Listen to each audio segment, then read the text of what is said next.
Thank you all so much for joining us as we continue to demand peace instead of endless war, death, and destruction. Thank you to many of my colleagues here who have the moral courage to speak out to save lives, no matter faith, no matter ethnicity.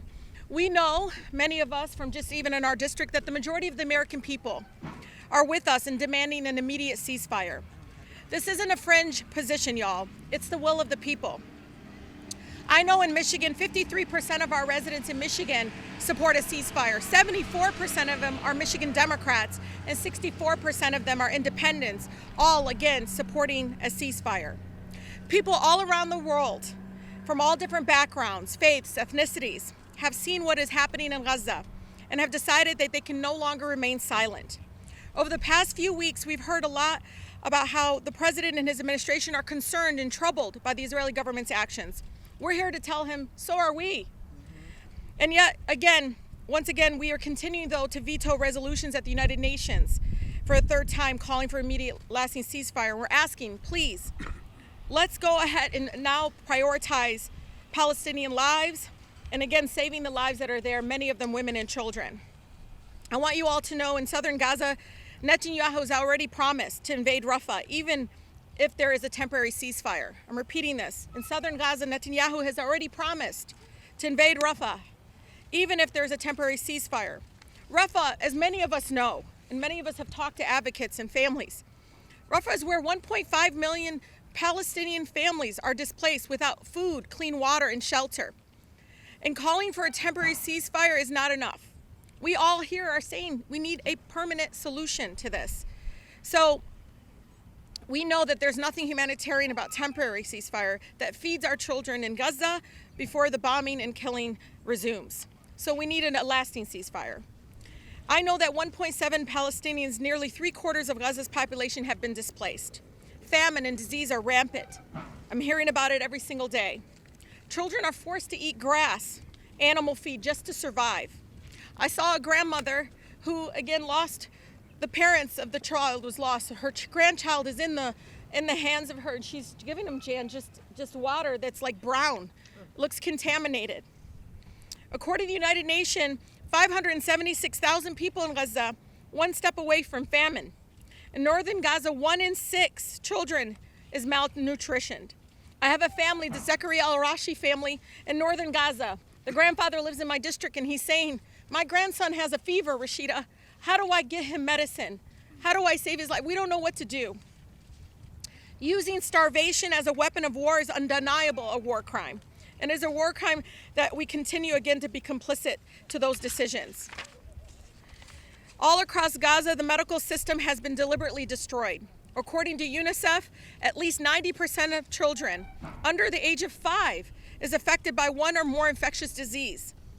Christopher Lockyer, Secretary General of Doctors Without Borders, told the United Nations Security Council, quote, there's repeated displacement, constant fear, and witnessing family members literally dismembered before their eyes. These psychological injuries have led children as young as 5 to tell us that they would prefer to die. Children in Gaza, we all believe, deserve to grow up. They deserve to grow old. Netanyahu, as we all know, has a long history of turning to extremism and violence to boost his failing domestic political support. And there's very real danger, y'all, that he will expand this war regionally in an effort to stay in power. I have families in my district that have families in South Lebanon, and they're already seeing a number of funerals pop up because of the continued bombardment. Make no mistake, the United Nations is slowly being drawn into Netanyahu's war. And we're saying enough. Enough. We all know that we continue to say we don't have money for removal of lead, to fund our schools, to try to address the declining healthcare system in our country. And yet we continue to invest in wars like this. We cannot stop organizing, as you all know, and marching until our country facilitates a lasting ceasefire. And that it also includes the release of all hostages and those arbitrarily detained. And let me just be very clear. We must say ceasefire now. We must say release the hostages. And all of that is not conflicting demands. They result in the same thing. They The alternative is continued death and destruction. And I'm here to say, not anymore, not on our watch. I'm here to say that we must choose life over death. Ceasefire now. Thank you. Next, I'll have my amazing colleague that has led the effort in October of last year in leading the effort on the ceasefire resolution. She has been an incredible advocate, just a real true leader, but somebody that is leading with compassion. This woman calls me every single day to check up on me. And I'll tell her, you make me stand still, and then I start crying. I feel so helpless as a member of Congress. But she makes me make sure that I don't feel alone. So with that, Cori Bush. Call you because you're my sister, and I got to make sure you're good. If nobody else in this Congress needs to have a call to make sure that you're good, the one and only Palestinian American should receive the call to make sure that you're good. And so I love you, sis. Hello, everyone. I want to thank you all for being here. And again, thank you to my sister in service in this push for a ceasefire, in this strong push for a ceasefire, Congresswoman Rashida Tlaib. Thank you for bringing us all together today to urgently and loudly and forcefully say that we, the United States, have a moral obligation to use our immense power to stop the Israeli government's plans to invade Rafah, where over 1 million Palestinians were told to seek refuge. I also want to thank all of my colleagues who came out today in support of this call, Representatives Lee and Garcia, Schakowsky. I know Omar will be here, Ramirez, Velasquez, Dingle, to Johnson and Carson. You all are such a great reflection of how strong our movement for a ceasefire is. I'm grateful for your advocacy, and it is this movement that gives me hope that we will see a lasting ceasefire in Gaza and a just and lasting peace in Palestine and Israel. The Israeli government's threat to imminently invade Rafah is unconscionable. Rafah is supposed to be a safe zone in Gaza and the last one left. It is where 1.5 million displaced Palestinians are trapped. And though it was referred to as this safe zone, we know that it is not really safe. There aren't enough places to sleep, and families are sleeping in chicken coops or sheltering wherever they can find a place.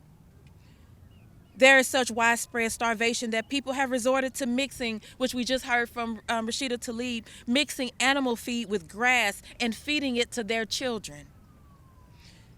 Doctors and medical staff don't have enough supplies to treat patients for even some of the most basic illnesses, let alone the horrific injuries caused by the Israeli forces' relentless attacks on civilians, on civilian infrastructure, and even the humanitarian medical aid that is needed to help save lives. So to be clear, since Rafah isn't a safe zone, there is no safe zone in Gaza. And just think about it for a moment. Those of us that have never fed animal feed mixed with grass to our children. Let's think about that. There is nowhere else to go. Everywhere else has been destroyed, turned to rubble with bodies piled underneath. Nowhere is home. Because if you leave now, while the U.S.-backed Israeli military is destroying and intent on occupying it, there is no guarantee that you will be able to be allowed back. And if this was your family, what would you do? Where would you go? We need to secure an immediate and lasting ceasefire. An immediate and lasting ceasefire is how we save 1.5 million Palestinians in Rafah. An immediate and lasting ceasefire is how we get the children and other civilians in Gaza the massive humanitarian assistance they desperately need. An immediate ceasefire and lasting ceasefire is how we ensure the safety and release of hostages and those arbitrarily detained. An immediate and lasting ceasefire is how we end the bloodshed, end the complicity, end the inhumanity. An immediate and lasting ceasefire is how we ensure peace and justice for all. And to be clear, only a lasting ceasefire can bring us these outcomes. Only a lasting ceasefire is acceptable, not a temporary pause, not a ceasefire with an end date, not pretending to care about civilians by sending them a sliver of humanitarian aid only to indiscriminately bomb them days later, only a lasting ceasefire. So this afternoon, Congresswoman Tlaib and I are sending a letter to President Biden underscoring the urgency of this growing catastrophe. We are requesting a meeting with President Biden. We are demanding an immediate, lasting ceasefire and that the Israeli government commit to ceasing any plans to bombard and invade Rafah. As lawmakers leading the push in Congress for a ceasefire, we want to hear directly from President Biden. The majority of voters in this country want a ceasefire, including 77% of Democrats. And the majority of the world wants a ceasefire. People in this country do not want to be complicit in the atrocities that are happening in Gaza. We don't want that. Not on our watch. And we've said it over and over again. Not on our watch and not on our dime. How many Palestinian deaths must our country be complicit in killing before the violence ends? How many Palestinian children must die before we stop bear hugging Netanyahu's extremist far-right government with our taxpayer-sponsored bombs and weapons? How many Palestinian families must be destroyed before we stop enabling these war crimes? How many more before Biden will act with the full leverage of the U.S. government to facilitate a lasting ceasefire to end the violence and save lives? If the Israeli military invades Rafah, tens of thousands more Palestinians, more than over the 30,000, will die. President Biden, we are urging you to use your power to lead us to a lasting ceasefire, to do everything in your power to put an end to the violence. The loss we have already seen is too much. Ceasefire now. Ceasefire now. Okay. Now we will call up Congressman Andre Carson from the great state of Indiana. Thank you, Congresswoman Bush. Thank you to my colleagues, and thank you to my dear friend and sister, Rashida Tlaib, who has led the fight in this. I thank her, and I thank you all, because once again, we stand here for humanity. We stand here once again for those who can no longer stand for themselves. The 30,000 Palestinians who have been killed by the Israeli government. 30,000 daughters, sons, brothers, mothers, fathers, babies, children, and adolescents.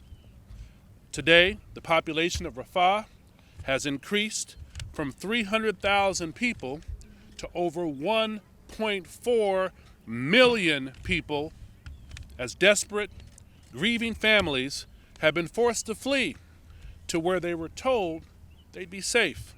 And yet, they are still at risk of relentless and senseless bombings. 600,000 children. I want to repeat that number. 600,000 children are in Rafah. An attack on Rafah is too costly.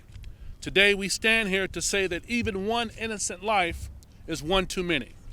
We cannot allow the Netanyahu government to continue the assault on Gaza. I know all of us want to keep children safe. And right now, Palestinian parents are comforting their children as bombs rain on Gaza and as warplanes fly overhead. Parents are trying to put children to sleep in a place that's not their home as famine and disease quickly spreads. These children have already seen and experienced unspeakable things that no child or adult should ever witness. They're not safe.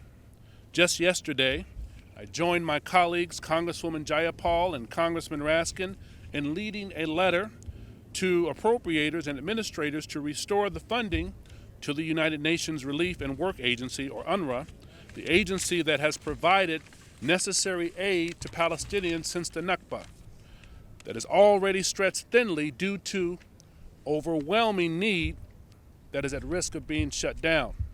We cannot allow the bombings to continue, and we cannot allow basic humanitarian aid to falter. Right now, pregnant women are not receiving proper medical care. Right now, women are having cesarean sections, C-sections, with no anesthesia. Children are experiencing highly curable diseases and injuries, but are dying because they simply don't have medicine. Families are starving. There is no way to put into words the suffering of Palestinians right now, but we have to continue the fight. We have to confront these disturbing images that we've all seen. So do not forget our shared humanity. Do not forget that Palestinian children are going to sleep with empty stomachs, untended wounds, and fear in their hearts. Don't forget the parents unable to sleep as they grieve and wait for the next attack. And don't forget the people of Palestine. And do not forget Rafah. Thank you. At this time, ceasefire now. At this time, I'd like to bring up my colleague, Congressman Greg Cesar from Texas. Good morning. With 30,000 Palestinians dead and hundreds of thousands of more children and mothers and fathers injured and starving and homeless and desperate, this has got to stop. I represent the heart of Texas, and I can tell you that Texans want to see this stop. They want to see peace, and continued bombardment of Gaza and the invasion of Rafah are the exact opposite of peace. They are an escalation into more devastating war, and it has got to stop. We must use all of our leverage as the United States, as a Congress, asking our president to win a lasting ceasefire now. The news of potentially a temporary ceasefire that would release hostages and temporarily allow aid and to protect civilians is not the final solution. We need to get to a lasting ceasefire, and that temporary ceasefire must become lasting, and an invasion of Rafah must never happen. If we care about civilian life, if we care about democracy, and if we care about our own safety as American citizens, to stop this from becoming a regional war or a war that we ourselves could get dragged into, then we must win a ceasefire now. And with our growing coalition at this moment, if the vast majority of the American people can be heard, then we can achieve a future without occupation, without terrorism, without continued bombardment, without hundreds of thousands of more civilians killed and devastated, and win a lasting peace. So I thank my colleagues for their continued push and for our demand not only of a ceasefire now, not only to stop an invasion of Rafah, but for the long-standing peace and security of Israeli civilians, Palestinian civilians, of the Middle East, and of our own people. Thank you so much. Ceasefire now. No more money to Israel. Right now we bring to you the legendary, the iconic fellow Midwesterner, Congresswoman Jan Schakowsky.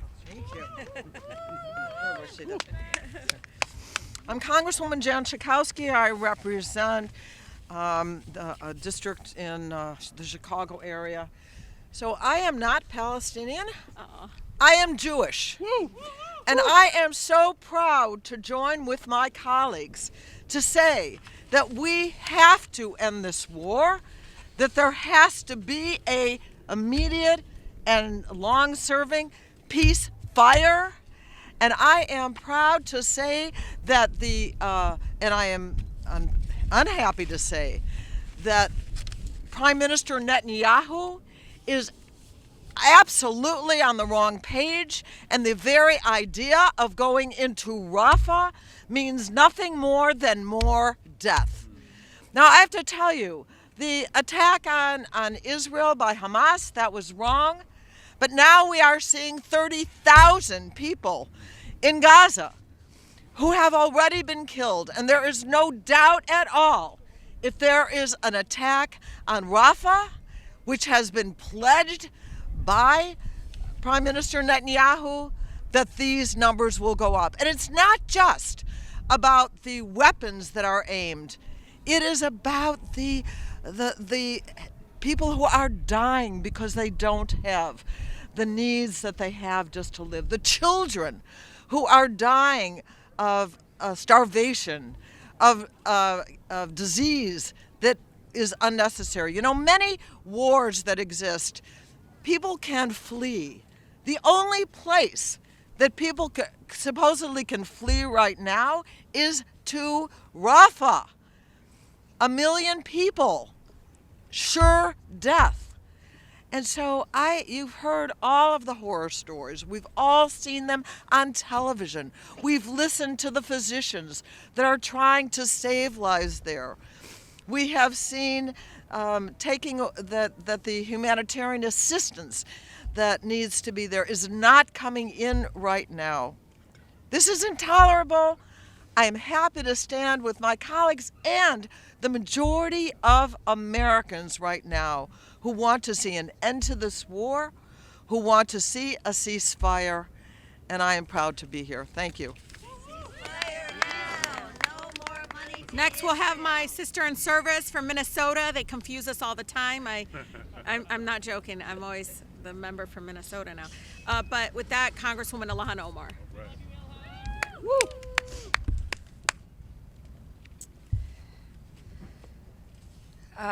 Really honored to stand shoulder to shoulder with my colleagues here today. I'm here with you all with a heavy of heart and a spirit as the horrific humanitarian crisis in Gaza rages on. Over 1.5 million terrified Palestinians in Gaza have crowded into Rafah in desperation, fleeing relentless bombardment that leaves them nowhere to turn, nowhere to hide, and nowhere to call home. Over 600,000 children now stand in the crosshairs of impending assault. My own constituent and her husband are in Rafah and have approval to leave Gaza, yet Israeli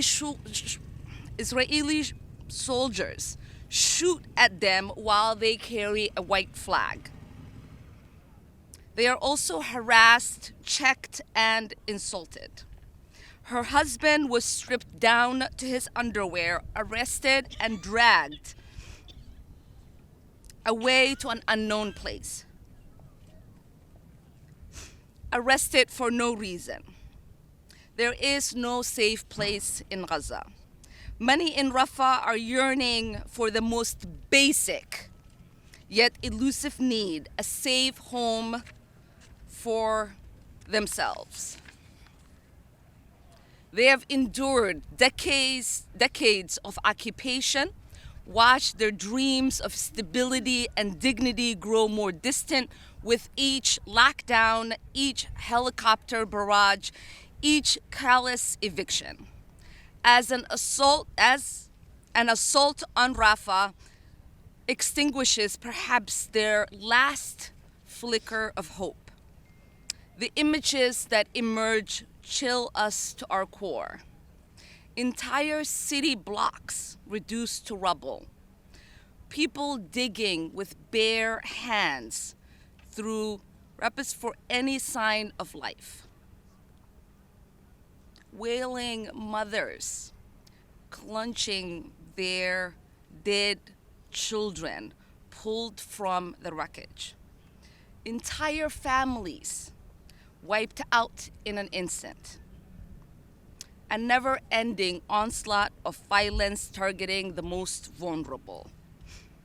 This unfolding tragedy is being meticulously documented, each war crime and violations compiled by journalists, human rights groups, and UN agencies are bearing witness. And still, I ask, where is the accountability for these egregious crimes? Who else will have the courage to speak out against unconscionable brutality and stand firmly on the right side of history? Because despite the clarity surrounding Gaza's despair, the response from political leaders have been nothing short of callous inaction. Empty rhetoric about human rights ring hollow when no action follows. This administration's policies fail to meaningfully pressure Israel through aid restrictions, sanctions, or any hint of consequences. The administration continues to provide unconditional military aid, bypassing Congress to send $735 million more in bombs that rain down daily on a trapped civilian population with nowhere to go or flee. This administration cannot claim to be an honest broker of peace while greenlighting the massacre of Palestinians. The reckoning, the restocking of Israel's arsenal is not foreign policy. It is a state-sponsored violence waged against defenseless families who want to only live in peace.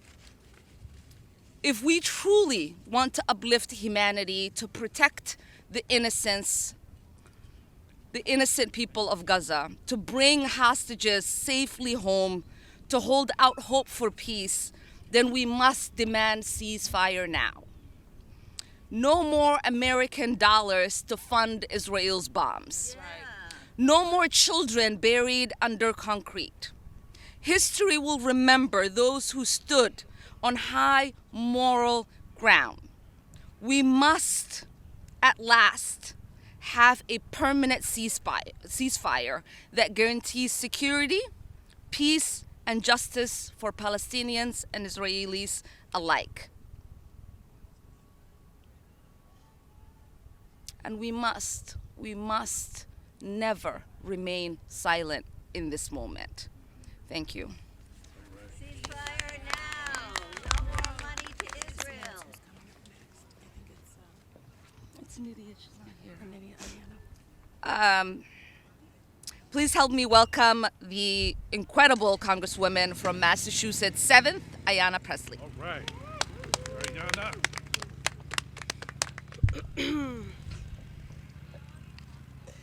I'm always proud to stand alongside my colleagues behind me, but I'm depressed at the number of times that we've had to come to this podium over these 100 plus days. I feel betrayed. I feel haunted. I feel shame. Palestinian lives matter. We have stood together at this podium many times now over these past few months, and our conviction has not waned in the slightest. For months now, after the brutal attack on October 7th, the world has watched in horror as the crisis in Gaza has worsened daily. Our hearts cannot begin to account for the loss of over 30,000 Palestinians, 2/3 of whom are women and children. I know you all have heard this before, but we will keep saying it until it stops. Women and children who have been heinously killed by the Israeli military's relentless and indiscriminate bombing campaign. Over 11,000 children have been killed in Gaza, a horror that defies explanation. 260 children who never celebrated their first birthday. Thousands more weigh heavy on our conscience and in our hearts. Babies, toddlers, teenagers, young men and women. A child is killed every 15 minutes in Gaza. We cannot look away. Think of these babies who were sleeping in cribs, wearing diapers, or running for their lives when they were struck by a missile or shot by a sniper.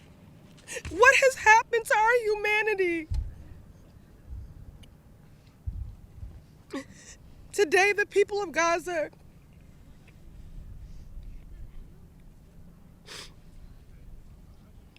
are facing the unconscionable threat of an Israeli invasion of Rafah, the last designated safe zone. But it's important to remember how we got to this moment. First, the Israeli government displaced Palestinians from northern Gaza and said the south was safe. Then they invaded southern Gaza and said that Rafah was safe. Now the Israeli military is threatening to invade Rafah, where over 1.5 million Palestinian civilians are sheltering without food, clean water, or medicine. When will this cruelty end? For how much longer will the U.S. offer its full-throated support for the Israeli government as it violates international law and operates with callous disregard for human life? I've said it before and I'll say it again. Vengeance is not a foreign policy doctrine, and we cannot bomb our way to peace. History has shown us that time and time again. Diplomacy is the only path forward, and that must begin with an immediate, lasting, and indefinite ceasefire now. A ceasefire is the best way to save lives, to bring all hostages home, deliver the humanitarian assistance that Gaza so desperately needs, and we are not alone in this fight. Millions across the globe are marching peacefully for a ceasefire. Support in Congress has never been higher, and our labor siblings, the UAW, AFL-CIO, and AFT, are now firmly in our corner. Our pro-peace, pro-humanity movement, it is strong and intersectional and growing daily. Because from Massachusetts to Michigan and all the way to the Middle East, our destinies are tied and our shared humanity is on the line. We need a ceasefire now because it is the right thing to do, the moral thing to do. But in case the White House needed any more convincing, I'll remind them not only is ceasefire good policy, it is good politics. The results in Michigan this week made it plain. Voters are not happy with the United States handling of the war in Gaza, and President Biden must change course. A ceasefire is the mandate. Thank you again to Representative Tlaib, Representative Bush, and our colleagues for bringing us together. Together we will continue to call for peace, to pray for peace, and to work for peace. And through the grief that we carry, we will never be silent in the face of injustice. Ceasefire now. Ceasefire now. No more money to Israel. And now I'll bring to the podium someone who walks with the strength of conviction always, Michigan Congresswoman Debbie Dingell. You all have heard from all of these colleagues, so I'm just going to sum it up here a little. I talk to constituents every single day. People need to understand. People don't. They hear these words and they have no meaning. The population of Gaza is 2.2 million. More than 1.5 million have been told and moved and pushed into Rafah. They were told it was the only place for them to be safe. 85% of the homes in Gaza have been destroyed. There is one toilet for every 250 or 300 people. When you get to Rafah, there is not that. There are tents and holes in the ground. Older women are getting up and after prayers, going in the morning and trying desperately to not go again for 24 hours. There is one shower for more than 20 or 30,000 people. I have family in my district that has lost 40 members of their family, grandparents, aunts and uncles and cousins. Others that have lost 20 members. We know there is no food. There's no water. I have a doctor at the University of Michigan who would call me at night crying because he was trying to get his father and his stepmother and his siblings out. And they were down to just a little salt water, which they shouldn't have been drinking, and the salt water was almost gone. And he was sure that they were going to die. They had all the paperwork. They just can't get on the list to cross the bridges. He finally did, and I won't tell you what I think of. I mean, people don't realize that we've got families that desperately want to leave. They have a place to go, and they cannot get on the list to get out, to get to the other side. There are people with guns shooting at people trying to bring in humanitarian aid. People are starving to death. There is a danger of famine. You know, I I keep saying to people, every child, I don't care if you're a Jewish child, a Palestinian child, or any child, deserves to be born into peace, deserves to have a secure future with food and health care. And when 12,000 children have died, we need to ask ourselves questions. And how many more may die? How many more don't have parents? How many don't have limbs and were operated on without anesthesia?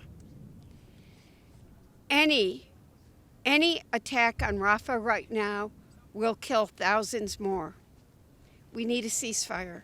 We need no one else to die.